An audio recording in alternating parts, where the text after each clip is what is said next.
that is used by 25 community colleges in California, started the OER consortium that today involves 160 colleges, and is also the founder of the Community College Open Textbook Collaborative that I'll talk a little bit about in a minute.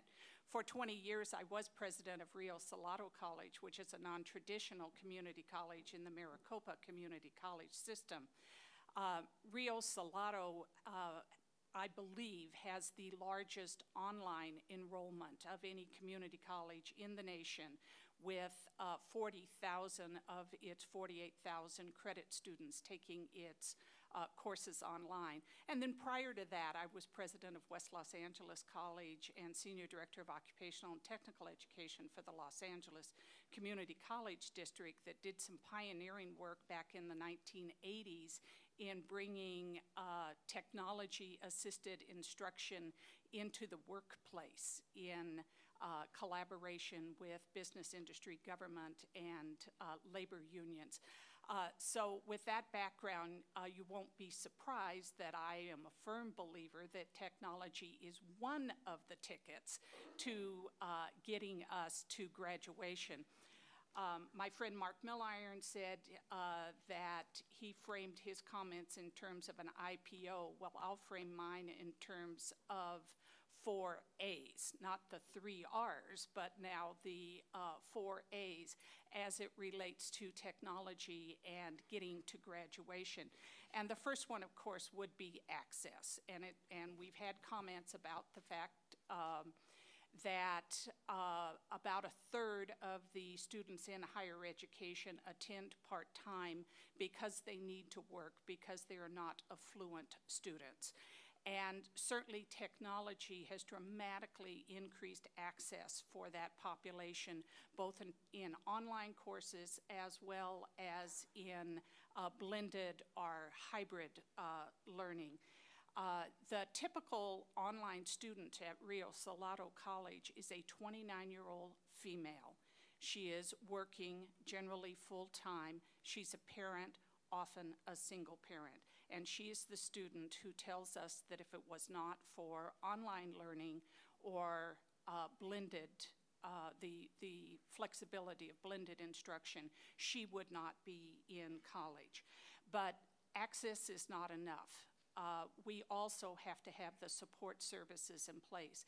And as Josh indicated, Rio Salado has broken past the 50% retention rate in online learning that we see throughout the country to achieving an 86% course retention rate of its students across disciplines and across particular demographics. And my next A is affordability, which certainly is a subset of access. And we've been talking quite a bit already this morning about e-textbooks. Particularly at the community college level, it is heartbreaking that so many of our students do not buy the textbooks for their classes because they are so expensive. And in California, where tuition is very low, the textbooks cost the students more than the tuition and fees to be able to attend. That is what drove the Foothill De Anza Community College District to seek $1.5 million in grant funding to start the Community College Open Textbook Collaborative. And what we are doing there is we are doing a train-the-trainer model in which we are teaching faculty around the country to teach other faculty about how to use open textbooks. We have identified over 500 open textbooks that are now cataloged online. We have 150 of them peer-reviewed, and we have identified over 100 of them that meet accessibility standards. The third A is achievement, or how technology can help us address the achievement gap. And Bruce had commented about the fact that 60% of students in community colleges take developmental courses. And we know that we have a very poor success rate with developmental courses and other gateway courses. And that is, as the Bill and Melinda Gates Foundation would say, one of our greatest loss points that are keeping us from getting to graduation. And I'll tie the discussion of accessibility into another of Mark's points as well as Bruce, and that's analytics. And to give you an example of how those work together, at Foothill College, the institutional research director brought to the attention of the math faculty that if a student completes a developmental math course with a grade of C, their chances of successfully completing the next level course is 20%. That data caused the math faculty to totally revamp what they are doing into a nationally recognized program that we were very proud to have Bill Gates himself visit last spring, that's called Math My Way.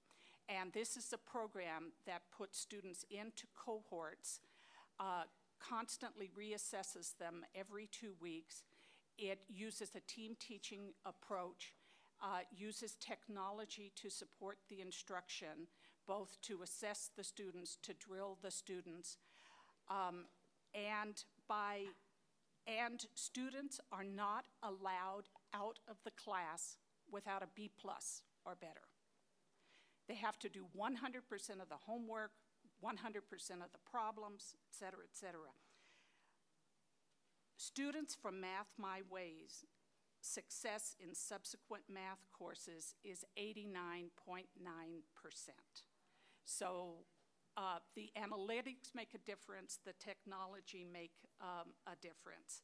And I can go on and talk about other ways that both Rio Salado, excuse me, and Foothill Deanne, excuse me, are using analytics, but perhaps we can get to that in some of the discussion.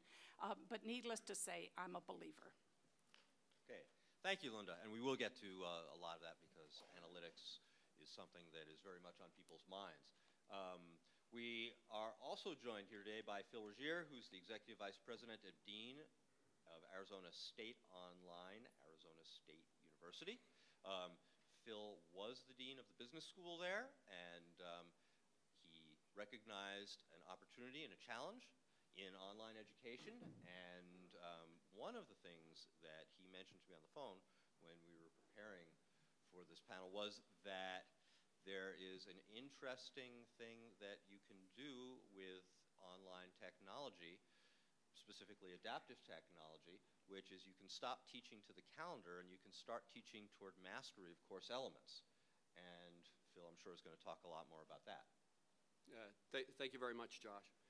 Before I get started, though, I am going to time myself to make sure I get in under the time limit. But before I start talking, I have to say, relative to those of you who saw the last session, I almost bought my daughter for Christmas a LiveScribe pen, and I didn't do it. And after that demo, I'm going to go buy me one. I thought it was great. I am from Arizona State University, and as many of you know, we're a bit different place from the type of public university that Josh described. When our president, Michael Crow, came in 8 or 9 years ago, he said that one thing that we want to do at Arizona State is become a great American university, not because of who we exclude, but because of who we include. And so over the past 8 or 9 years, we've actually grown from a pretty big university with 50,000 students to a really big university with over 70,000 students.